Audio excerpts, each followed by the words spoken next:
Howdy, everybody, and welcome to another episode of the Okayest Trapper podcast. As always, we're brought to you by a couple different sponsors who are helping us keep the lights on. The first is Mountain Tough Fitness. So if you want to get on your trap line by foot, go further, go longer, go check out some of their programming. Use the promo code Okayest30, that's all caps, and see what they have to offer. I guarantee you it all sucks. It all is going to make you feel miserable, but it's all going to make you feel better by the end of it. So go check that out. The second is Blokes Modern Men Health. Again, if you're looking to get in a little bit better shape, go get some blood work done. Go see where you're deficient, whether that's in iron, whether that's testosterone, whatever it might be.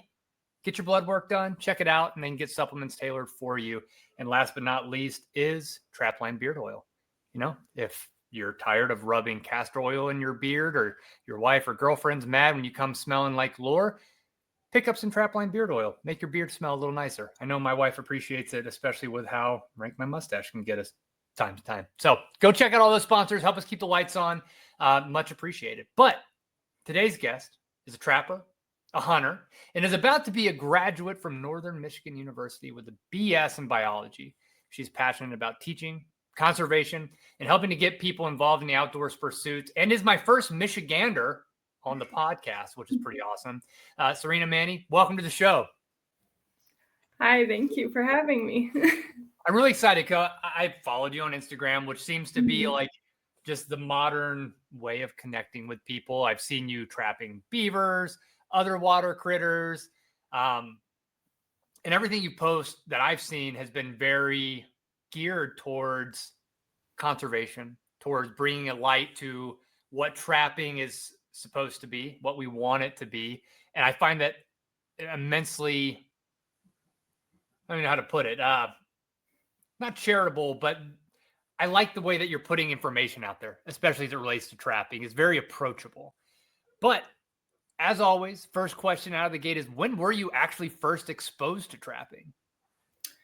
Yeah, so I did not grow up doing it. I grew up whitetail deer hunting, like with my grandpa. I was attached to his hip growing up, so obviously I enjoyed all the same things he loved to do, which was deer hunt. And that was about the extent of my outdoor life until I moved to the UP.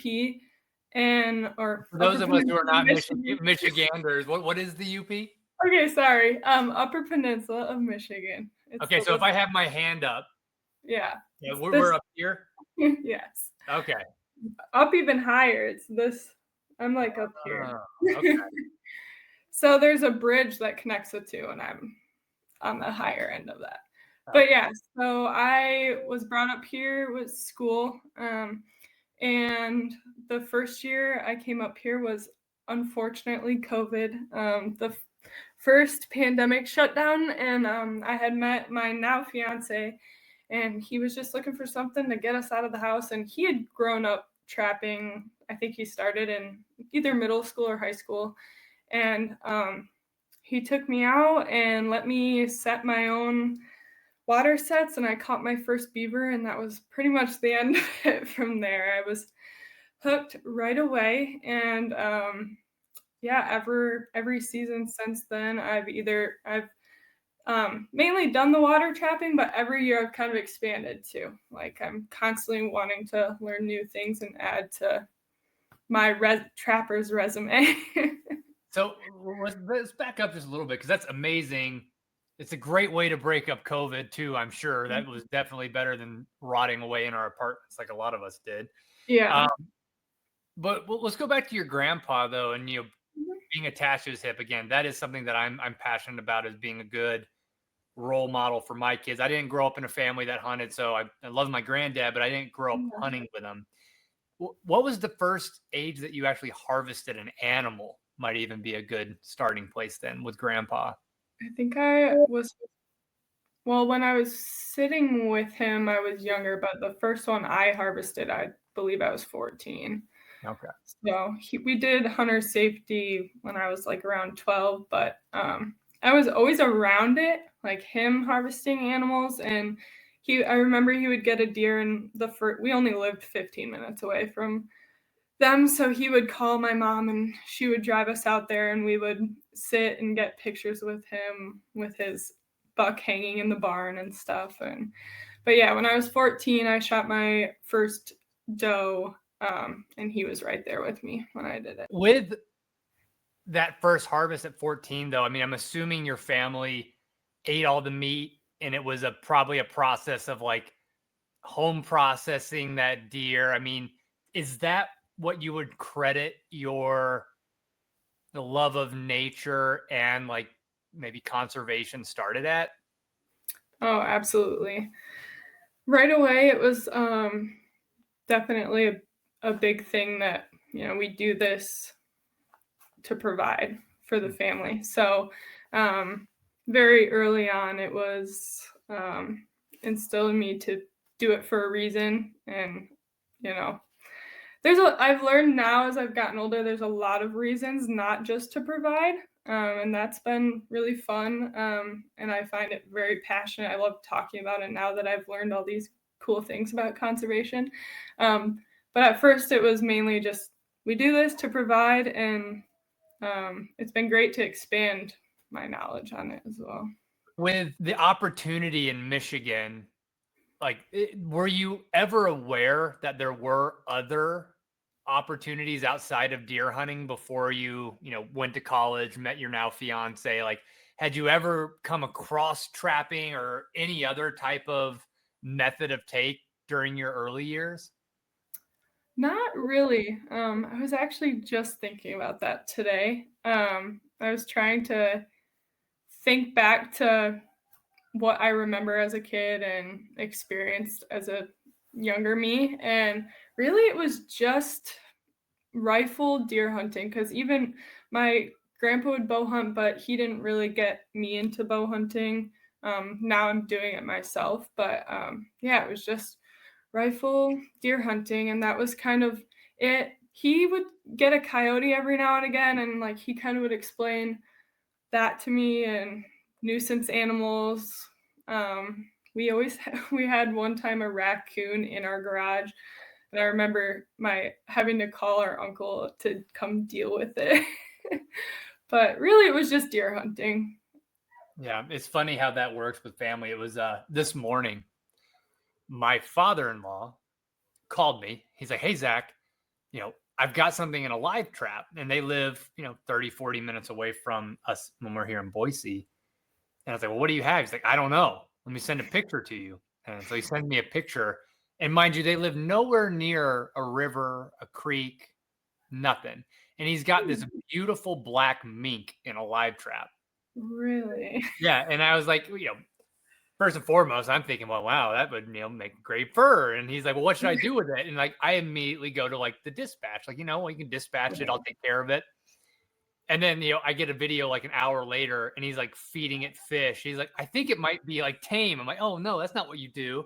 But, it is funny how like you get interactions with those things, whether it's a raccoon, a skunk, and in our case, a mink. And yeah, it's cool when you get to at a young age interact with wildlife around different aspects. Like our kids got to see the mink this morning, which was pretty cool for them, and release it out of the live trap and see it scamper off and all of that. But when you went to the Upper Peninsula, then when you were in school, you met your boyfriend.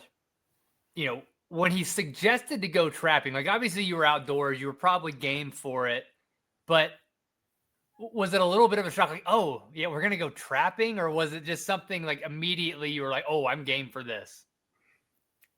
He had mentioned trapping before, and I didn't really think anything of it until he actually introduced me to the traps themselves. And I still was kind of like, I don't understand. I'm not totally sure how this works, A big thing for me was that I'm still struggling with a little mentally, especially with foothold traps. Like for me, I really needed to know the mechanics of it all. And being very comfortable with it. So that first year, when he suggested going out and doing it, I was all for being out there with him. And I remember at first saying like, I'll watch you do it. And then, I watched him I think he only had like half a dozen conibears, and he put them out, and I think he caught a couple, and I was like, yeah, that'd be cool. I really want to be the one to do it myself, and I really enjoyed watching him kind of construct his sets, and like it was very like methodical how he was going about it. And I wanted to learn, and yeah. But at first I definitely was like, well, that looks a little intimidating. Did you have the I got started later in life myself, Mhm. especially when it came to footholds. I had that cartoon caricature of like teeth on a jaw. Did you have that same thought when he's like, "Hey, let's go trapping"? Like, did that take a little bit to get your head wrapped around that? Oh, again, understanding the mechanics that these things Mhm. are safe, these things are meant to restrain, not to injure. But did you have that same mental picture of what these things actually were doing? I did. And it was a big, it's like I said, it still is a mental barrier for me. Um, Even with the Kana bears, like just they're very strong. Like I think a big thing that I like to compare back to even just using a rifle, like you should always respect them, and I do. I have a lot of respect for them, and that's helped me not get injured using them because you can. But um, yeah, I have a huge mental barrier sometimes, even with the footholds, and it's hard to get through. I sometimes am just practicing in my house with them, setting them, just being more comfortable having them in my hand because that's really the only way I've figured out to get over that. So, I think that's something that's probably glossed over a lot. For you had a mentor, right? And your boyfriend, he was able to show you the mechanics. You probably got some trap setters, but like myself, you know, I'm a guy. It's not mhm. supposed to be. It's intimidating. Like the first time I bought like a little foothold, like a Mhm. 2.5, something like that, small. The first time you open those jaws, like you just don't really understand, like, oh, is this thing gonna just snap on me? Like, is it gonna do this? Is it gonna do that? Until you get those reps in to be like, oh, Mhm. this is just a mechanical device. There are Yeah, springs, there are dogs in some cases, unless you have a dog list, but like how right. it's working, how if you get the pressure down over the jaws, you can step on it, you can put your hand over it, it's not going to do Mhm. anything damaging, but it's scary. So like Yeah. for people who are new or are interested in trapping, like what would be your suggestion for them to get comfortable with traps, whether they be conibears, whether they be footholds, or even snares? Just getting your hands on them. I mean, that was for me. Like, I think the second year I was doing water trapping, I really was doing it all by myself without even a mentor and forcing myself into those situations where I have to be the one handling it. I'm the one setting them. Like I said, with my footholds, I'm practicing in my house sometimes because when I get out there, I want to be able to be quick and be confident while I'm doing it. Um, so yeah, just getting your hands on it, really looking at it and trying to understand them deeper. Like I said, the mechanics of it. Why does it do that when you press that? Or and the safe, like knowing the safeties a little more too, like all of that. And there's a lot of things that help um, that make me feel easy. Sometimes I don't use them as much as I should, but obviously they make extra safeties to put on the conibears and stuff. And those helped a lot at the beginning, making myself feel comfortable. So, Yeah, and then when the inevitable does happen, like you'll get lax. This is just me mhm. speaking from experience, and then you get snapped, and again, it's not. We're not talking broken bones. We're not talking. I mean, it's more bruised ego than anything else. Right. But yeah, take those extra steps. There's like nothing wrong with that. There's definitely a little bit of bravado too in trapping where that might be looked or perceived as looked down upon for using extra safeties and stuff, and that's just the dumbest thing in the world to me. Like Right. use what you have available to you. Like I put up Mhm. that a video of me and my daughter and I was using trap setters. There's a trap I could set by hand if I wanted to. Right. When I'm out there and I'm setting a bunch of traps, why not? use what you have available to you to make your life easier and safer. And I think that's really great advice, especially for people who are just getting into it. I think too, one thing that's helped me is having kind of that mentor. You know, I've watched him get lax and watched him get his hand caught, and which fortunately I have not had that experience yet. It will happen. But watching him do it and him being very confident with it and comfortable has helped too. I think with anything, having a mentor is very helpful, and I know it's helped me feel a heck of a lot more comfortable on the trap line. It's crazy.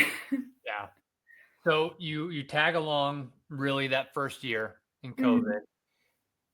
Did you do any of your own sets that year, or was it not until year 2 that you kind of actually really branched out and started to make your own Um, sets?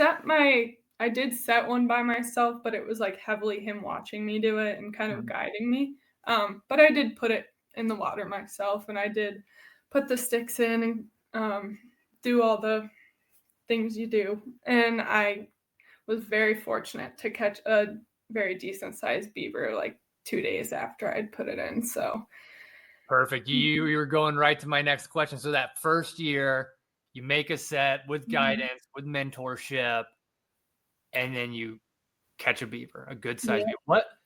What was that feeling you had when you first walked up on that? Was it a situation where you could see a little bit of fur out of the water? Was it on dry land? Like describe to me what it was like to come up on your first, as an adult trapped animal. So I actually have video of it, but he walked up first, and he kind of stopped, and he had seen it before I had seen it. And he's looking back at me, he's smiling, and I hadn't noticed it yet because I didn't know what I was looking for at the time. And then I kind of peered over, and I immediately just like, I get very excited. I'm very reactive. So I think I was even like almost jumping up and down. I was very excited. I think there were some cuss words said too, like out of excitement. And I mean, even if you ask him, it's definitely one of my favorite days still to this day. It was very, very cool experience. And probably, I'm going to make an assumption here that prior to that, like if y'all had been catching beavers, even if they were in his sets, you were skinning, you were doing the whole job. Yes. So what was it like then getting to process your own beaver for the first time? It was, I honestly really got a lot of I guess what's the word? I don't want to say joy, but like seeing the whole process of it, it was I got a lot out of that. It Mhm. was very rewarding to bring it home. We did it that same day. He taught me how to skin it, and we harvested meat off of it as well. And I honestly think we even cooked it that same night, just because he was really excited to show me what it tasted like. But it was a very rewarding experience, and I think that's one of my favorite parts about the trapping is almost like the after part. I don't know why I really enjoy skinning beaver. Like I really do. It's very I get a lot of enjoyment out of it, and it's relaxing to me kind of in a way. I don't know. Wow, man, I think you're going to be the first person who's been like, I like skinning beavers. I feel like between beavers and otters, with most trappers, you get yeah, it's fun for the first few, but then you start stacking up a few and then it gets real draining. But I'm curious, like that first skinning, or I mean, obviously been exposed to it a little bit before, but do you try to do like, you know, skinning and then fleshing on the beam? Like do you like rough skinning, or are you doing like, how are you doing it? It was just kind of rough skinning. I didn't do any flushing, and that's something I'm still learning right now. Me too. Yeah, which I'm excited that when I graduate in December, I'm excited to have a little more time on my hands to get really diving into that stuff because really, really want to. I just haven't had the time to do it. But yeah, he does a lot of that stuff. That's why it's nice that I do enjoy skinning beavers, because typically he has me doing that, and then, he's doing the backside of it. So, but sometimes we're just selling them as is. Yep. So, yeah. And that makes sense. Have you kept any over the years recently for making like mittens, hats, or just wall hangers, anything to that? So far, just like wall hangers. But there is talk about this year. We would like to definitely have some garments made out of stuff that we catch. But yeah, in the past, it's just we're gonna run out of time, so we were like, well, we'll just sell them in next year, and it's just been put off. So Yeah, I've gone through that cycle where it was, starting off like rough skin, hoop them, sell them.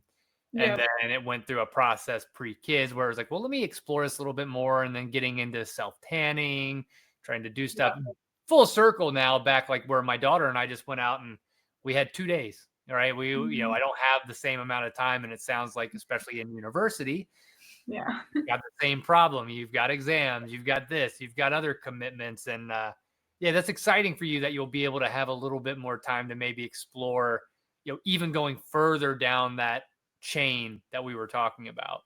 Yeah, yeah, I'm really looking forward to it. I've been I don't love saying it, but I'm a super senior, so I'm ready to graduate.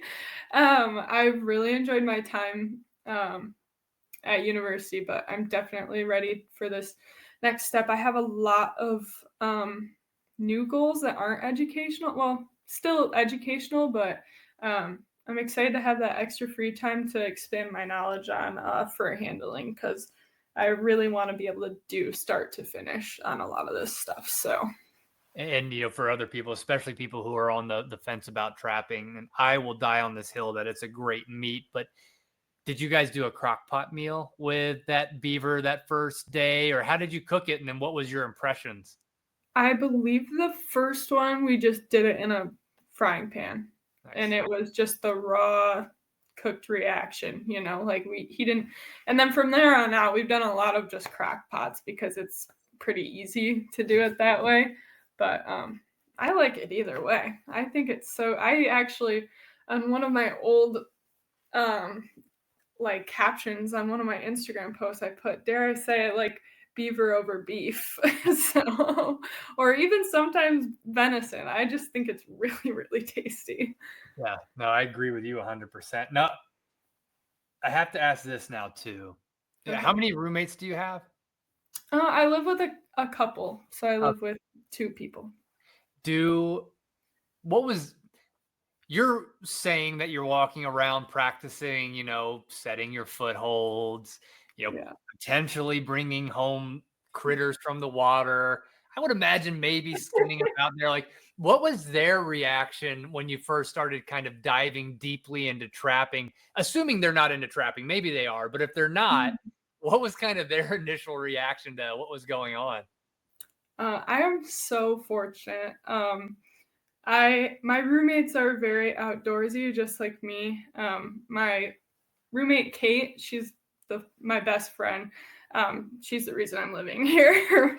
But she grew up here, so she's very familiar with the outdoor culture, and super grateful that she allows me to do the things that I do. Her boyfriend Jake has done a little trapping, but they actually are big bird hunters. They have a couple bird dogs that they do. Well, he does some guiding for bird hunting up here, specifically grouse, rough grouse, and woodcock, which fortunately for them, they love trappers because it helps balance the predators, that typically are targeting their birds. So, but they've been super great. Yeah, I've probably skinned animals in places that Kate wouldn't love me to have done it, but she has allowed it. I skinned an otter in the basement and also stored one in the sauna that we have the one year because it was frozen solid and I needed to get it skinned and over with. So I threw it in the sauna and heated it up and got it skinned. But yeah, they're pretty great. They're very open to the lifestyle that I've chosen. So. And is that kind of the, Northern Michigan University, like I would imagine a lot of those student population are kind of outdoor focused, especially given where you're at. Like, would it be weird for you to be on campus and be like, hey, I trap? Or would most people be like, oh, okay, yeah, makes sense. Dad did it, granddad did it, or whatever the case may be? Northern is very known for their like fisheries and wildlife program, and so I would say before the last year, I would have thought differently, and I would have said that I think people would be shocked and maybe a little surprised because it tends to lean more on the I guess how should I word this? More like the environmental friendly side of things, though, as far as students go. However, I've it's been very exciting this last year. I ran into a couple fellow students in the woods on my trap line, and it's kind of opened up this little community of trappers at the school where we almost meet up for coffee and like in the little atrium there at the school and pretty much just talking about trapping the whole time. And it's helped a lot of people get more. A lot of people are interested in it too, like that it's expanded. So I gotta ask on that though, because I've talked to people who went to university during the fur boom of the 70s and 80s. They would say, like, if you went to a relatively rural college, it might not be weird to run into somebody who traps because you could actually make a pretty good amount of money at it, right? Yeah. You could sell fur for more than we can today. So like when you're talking to people that you've met, other students who are into trapping, like what's the driving force? Like what's the appeal for a young American student at a university to even want to, pursue trapping at all when there's not much money involved? I think it really is just like the conservation part of it. And at least for me and the friends that I've met, it's also just population, keeping populations balanced and whatnot. They're definitely not out there for money, even though I'm sure a lot of us college kids wish that there was a sustainable amount of money coming from it. But yeah, it's mostly conservation. I think a lot of them too, because they just have interest in the outdoors, it's just another way to get them outside and doing stuff. So, and then clearly after that first year, you had your beaver. You've clearly gotten an otter too, which I'd be interested to.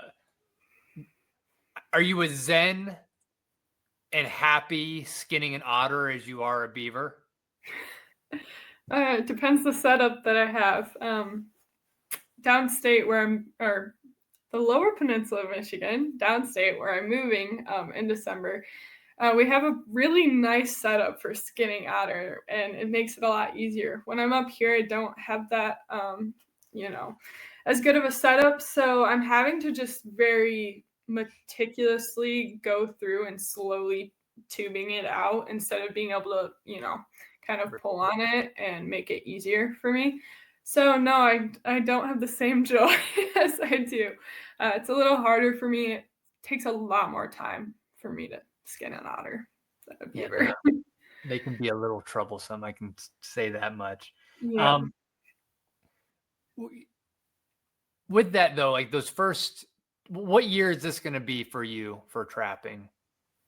Third, fourth? I think this is my fourth year going into it. So when you think back about it and whether it be water sets or footholds, what's been the biggest mistake that you've made on your trap line to date? Definitely not taking my safeties off. Do you have an anecdote of what happened when that? I mean, did you have your conibear knocked to the side? And... I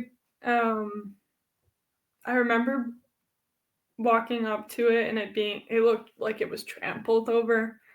And right away I knew what I had done. And then it's like that kind of sick feeling of like, oh darn, you've educated them now. So yeah, but that's probably so far, that's really the worst that's happened to me. Biggest mistake. So Yeah. Well, was it the double safety problem? Because I've had it where one was latched, one was not. One spring went, but it wasn't enough to hold the animal, which is even more damning in my mind. It's like almost there, or did you have both safeties still latched on and it just got knocked over? it was just both of them. I Woo. think I'm so much better about it now because once it happens, I'm someone where I typically catch on pretty fast. I'm like, that'll never happen again. But yeah, I think I just didn't pull the safeties off soon enough. I stuck it in there and was like, perfect, it looks great. And then just I didn't take them off. So What's yeah. your I've seen other folks, especially when it comes to conibears and safeties, is wiring them up, right? Mhm. Um, I self-admittedly have told myself every season, like, I'm going to get a little bit of wire. I'm going to wire my safeties back so I have no issues with them, but I haven't. Have you done any tricks other than just mentally making sure that they're open when you leave your set? No, it's just I do a mental checklist now. I before I leave, I try and be very patient. I'm not someone yet and I hope I don't want to be this person who rushes through these things. So I'm not looking to change it, but I'm pretty patient and I like to take my time with my sets and just not feel rushed. And before I leave, I take a good look at it and just reassure myself that everything looks good. And within that mental checklist, I'm like, okay, are the safeties off? Can I see them? And if I can't see them, I even will sometimes stick my hand back in the water and just make sure that it's off. So And what kind of terrain are you trapping right now? I mean, obviously, I don't know much about the Upper Peninsula. That's the right terminology, yeah. of Michigan. Is it like swampy? Is it dark water? Is it clear water? What's the setup like for you right now? It is very swampy up here. It's like cedar swamps. That's what they call it up here. So, um, right now where I'm at, I'm just doing water trapping right now. I don't have any footholds out, but it's I don't know. They're old beaver ponds. And that's the one thing that's been hard for me to distinguish is even with the old beaver ponds, like really focusing on sign. I think that's why I've been enjoying the otter trapping more lately because one, it's tough. You have to be very patient, and that's something that I've had to figure out the last 2 years when I've been increasing how many otter sets I've been putting out. But where I'm at right now, I'm on a old beaver dam that's like all grown up. But there's like 3 decent slides that are going from one level of the pond to the other level of the pond, and it just screams otter. So that's where I'm set right now. But yeah, there's a lot of old beaver ponds up here. You get excited and you see all these old lodges, and sometimes you've got something still in there, sometimes you don't. But yeah, it's very swampy, wet up here. So. And is there like for beaver specifically with those old Mhm. ponds, like is there damage that's being done? Like, is there like flooding that's happening? Like, you talked a lot about conservation, and like for us where I'm at, a lot of it's like preventing road flooding, or we just have an overpopulation of beavers. Like, you'll go in 100-yard stretch down this one creek and you've got you know 10 different dams and different Yeah. lodges. Like, what does it look like there in Michigan as far as like the population of beavers and like the need surrounding thinning them out a little bit? Mhm. So up here, their population is doing very well.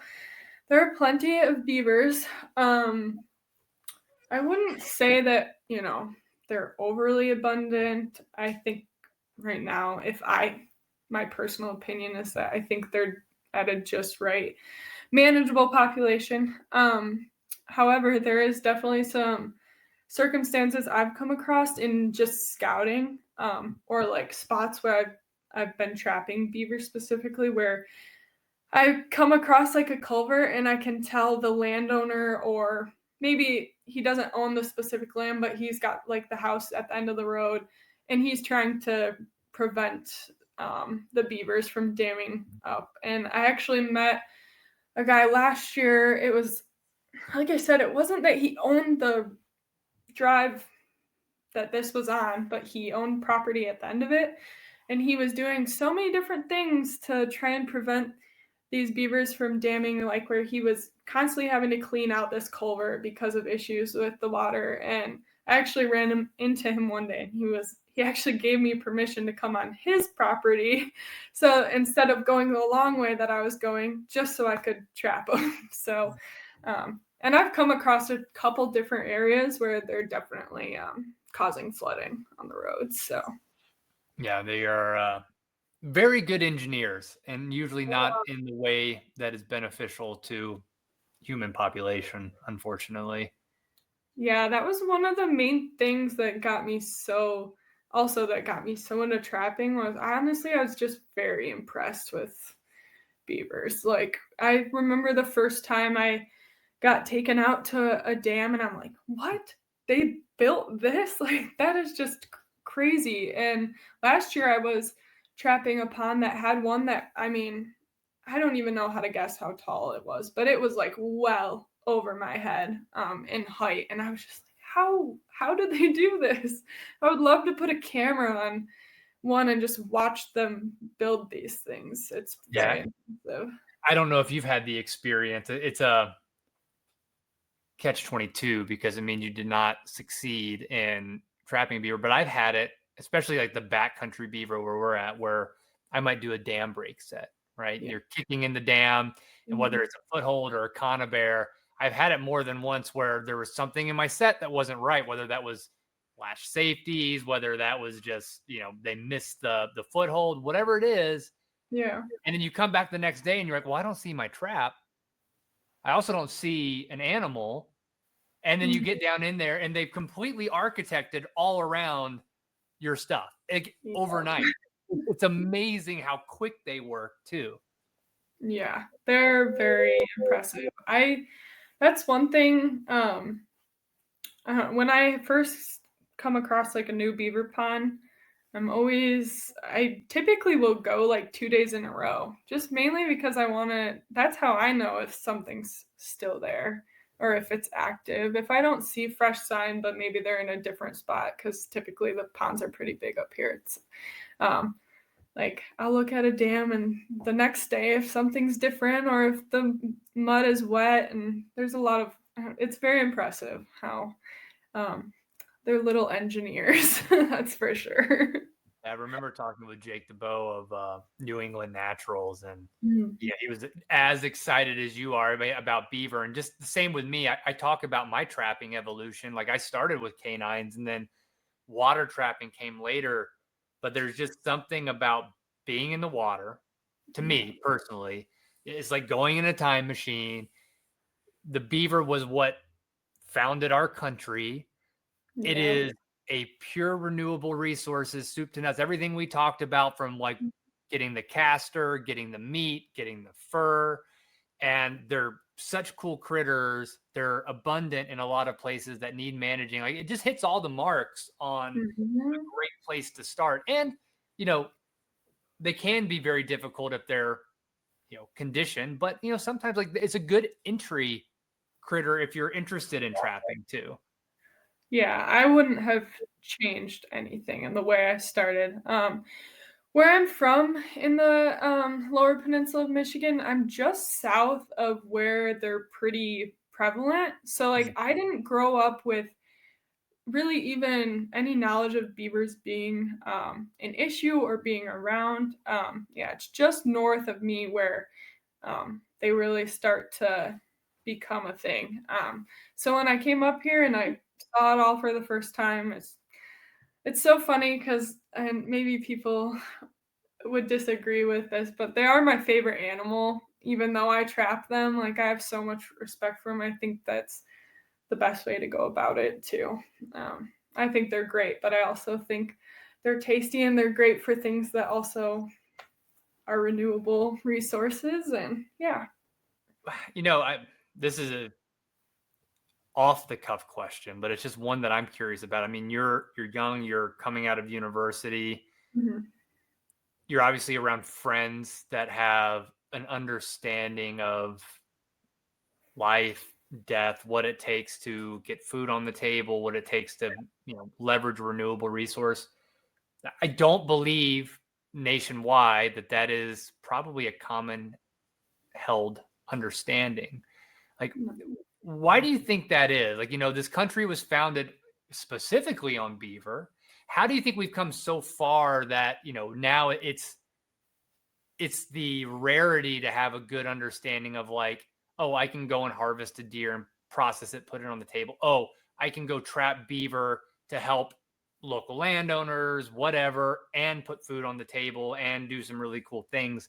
But do you have a perspective on why, especially with, we're a generation apart, but your generation and my generation, we both came up in the internet age, and like there's just so many people.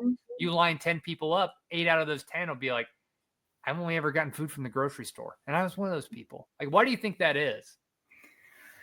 Oh gosh, I think it's I think probably to start, it's got to do with the way you're brought up. Mm-hmm. I like naturally we are brought up a certain way, and I think a lot of us are stubborn when it comes to going outside the norms that you're raised into. I think for my generation, and this might not be my generation, but even maybe the generation below me, I think too, like, it's hard work. And one thing that I've noticed, even just being at college still, is unfortunately it seems like people are scared of hard work too these days. I think there's a lack of motivation to one, try new things and try hard things, like I think that's a very, very large part of it, but definitely also the lack of education and just not having someone to get you involved in it too, I think is a big deal. Man, that is a sobering thought, but yeah, it's one that I think even in my generation, I'm a millennial, you're Gen Z, and then what's under you, like, man, I see it too. Like, people just want the easy button for everything, and every single person I've ever had on this podcast will be the first to say trapping is hard work. And I think people think about trapping again, like the same ideas you had before you actually did it, same that I had, like, oh, you just put a piece of metal out there and something's going to get in it. But there's so much more to it that it becomes a second full-time job when you include the prep work, when you include the skinning, when you include the prepping, when you include the tanning and the whatever, and this and that and the other. And yeah, that's a hurdle I didn't really think about that might be preventing people, which is just the fact that it's hard. Yeah, it's very hard. I mean, I had to be very realistic with myself this year. I'm technically only part-time at school, but I also work a full-time job now too. So I had to be very real with myself if I was going to have enough time to do it. And, just being real. And it's still hard. There's a reason I only have my conibears out, and it's just because I know realistically I do not have the time to commit to anything else right now. But that's just kind of the way things went. This fall, so far, I will have a much better late season than I'm having right now. But it's just the way it's got to be. But I at least acknowledge it. I think one thing that I've noticed with the more I've been around people who are new and getting into it, as well as they're also realizing how hard it is as well. And I don't know, I'm trying to like give as much pointers as I can or help out as much as possible, or at least just saying, well, just start out small, Like I said, I only have a few conibears out right now, and it's because I know that's what I can handle, and I'm not gonna waste furs or ruin animals by taking on too much and having too much on my hands. So Yeah, I've been through the same. This is my first season where I'm really having to pull back. And it's funny, yeah. I actually went into it pure optimistic. I was talking to a buddy today. He's like, "Hey, are we still going to go out and run wolf lines for 2 weeks?" And it's like, I had to finally, I was leading him on because I was like, I can figure out how to make this work. But, with 3 kids under 3 and, a full-time job, like I've really had to like sit down and have the conversation with myself and be like, no, it's not good to overcommit and run the risk of, what you mentioned, doing something silly, not treating the animals fairly. But with Absolutely. that, one thing I thought about, and one that I am trying to convince is more of my friends to get their trapping licenses. I do think there could be a complete, community aspect. I think if you talk to old car trappers, especially those who brought up when there was a lot of money involved, it's your line, you focus. But man, I would love to be able to run a longer line when I have less time. If, I could split the time checking with a buddy who has a trapper's license, maybe you do the same with your fiance when he's in town, which would be really great.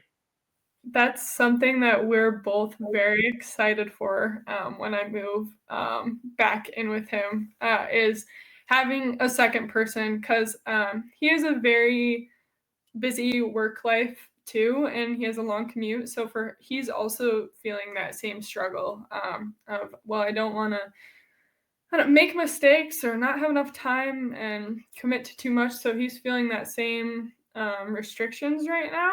And I think we keep saying it's going to be so much better when we have 2 people who are going to be able to manage these things. So I'm really, really looking forward to it. So what does that look like for you? Right now you're about to graduate December. You're going to be back in the lower peninsula where there's less beavers and maybe water bearing animals. So what is it going to look like for you late season this year? What are you and your fiance going to really be targeting down there? Fortunately, I'm moving to where he's from, which is in that northern area, which is really great. Not as much beaver or water animals as up here, but it's still pretty decent trapping for them down where he's at. So I'll still be doing my water trapping, but it is a big goal of mine this year to really be focusing on the footholds and the land trapping. I really want to start honing in on that stuff and expanding my experience with that. So, and then, as a relatively new trapper like myself, have you been involved with like any of your state associations? Has there been any like demos you've attended? Like how else have you expanded kind of your own knowledge base as a new trapper?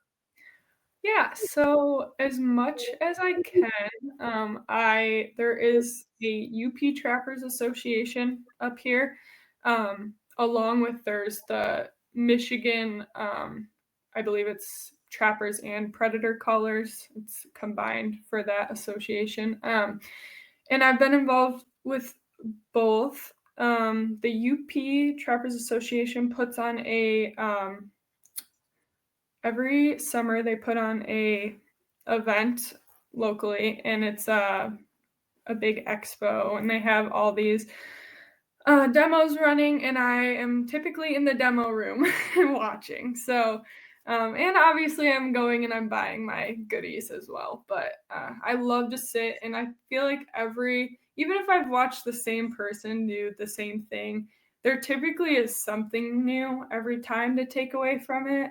I really enjoy watching other trappers talk, and especially as a female, I've learned so many cool like pointers or things that can make your life so much easier as a female trapper, just by going and listening to another one share how they do it. So, Do you have any like super secret squirrel information you've gotten from a demo that has just completely changed the way you trap that you can think of offhand?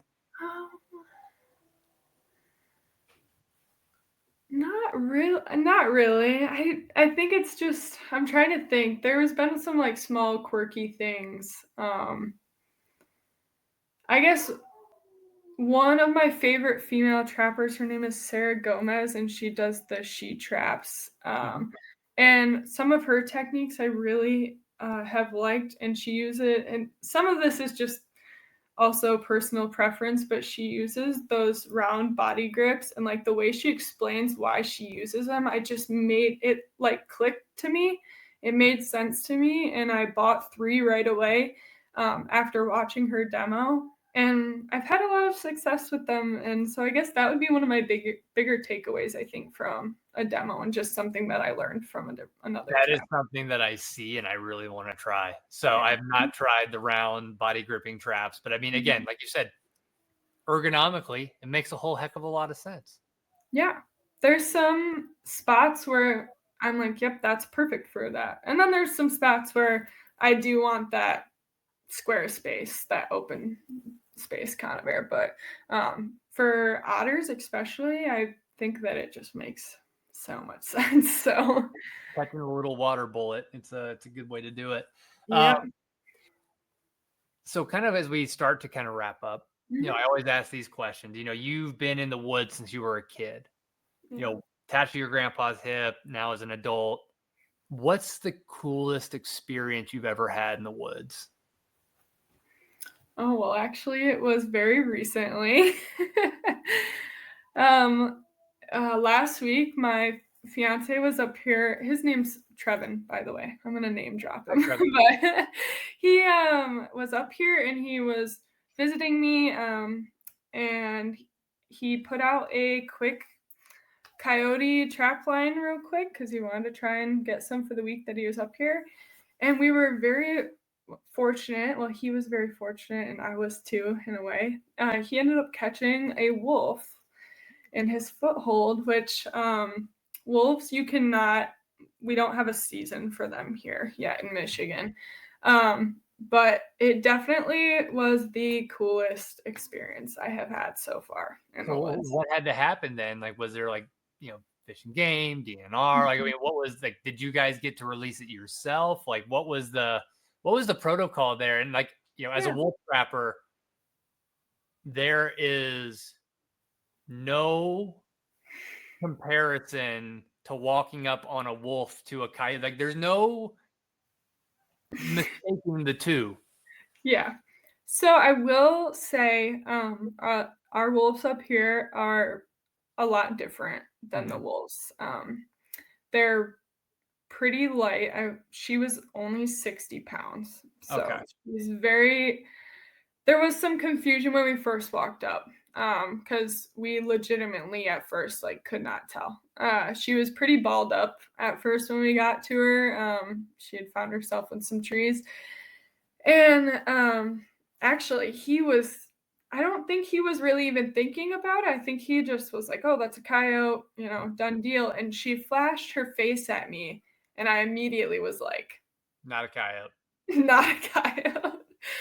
And I could tell right away. And then she kind of extended her body out, and we both were like, yep, that's not a coyote. So, um, yeah, so we were going back and forth on how we were going to deal with this situation if it ever presented itself, because we could have just released her by ourselves, and that would be the protocol. But Yeah. I'm a student, and I am always looking for experience. And he also graduated from Northern with a Mm. fisheries and wildlife degree, so he loves science just as much as I do and research. So we decided to call up our local biologist, and he was very quick. And they actually, he didn't have a reason, but for some reason they were low on how many collared wolves they had out this year. Mm. So he was very excited to come and put a collar on her. So Did he you guys came. get to hang around for the whole lot of, the whole experience? That's pretty cool. Yeah, so we asked permission if we could hang out, and they immobilized her and did kind of the things they needed to do with her, and they let me do data collection, which was very exciting. And they let us get some photos with her and be there throughout the whole process, and right up until we got to watch her wake up and go back on with her life. So it was very, very cool. Wow. Yeah. So quick coyote line turned into a rare for that region wolf catch, and the added benefit of getting to call it in, get Fish and Game to do some research and science behind it and get the benefit. That's awesome. That is a cool story. Yeah, we're hoping eventually we'll be able to have a season here in Michigan. It's a pretty controversial topic up here. The Yoopers are what they call the people who live here in the Upper Peninsula, and all the old Yoopers are very passionate about the wolf situation. So we look at it as a way of like, well, this can help, the biologists have better understanding of our population. So we were very excited to be a part of that. So. Yeah, well, like you said, that's the best way to beat the ballot box biology, is to be able to empower and embolden local biologists with the right data to be able to give a good opinion on like, hey, like there should be a season. We're catching them in coyote sets. Yeah. At this latitude and long. It's great stuff to be able to empower that. Yes. All right. Well, I always try to end with a hypothetical. So let's see here. Would you rather only be able to water trap for the rest of your life, but in order to only water trap, you had to live in just an old trapping shed in the Upper Peninsula, no creature comforts for the rest of your life? Or would you rather be able to trap any critter within like the right bounds and regulations, or not any critter, any non-water critter, so just land-based, but you get to live in the home of your dreams within Michigan? I'm gonna go with the water trapping. It's hard to give up once it gets in your blood, isn't it? Oh yeah, I can't even imagine life without it at this point. I'm stuck. I'm addicted. It's a problem.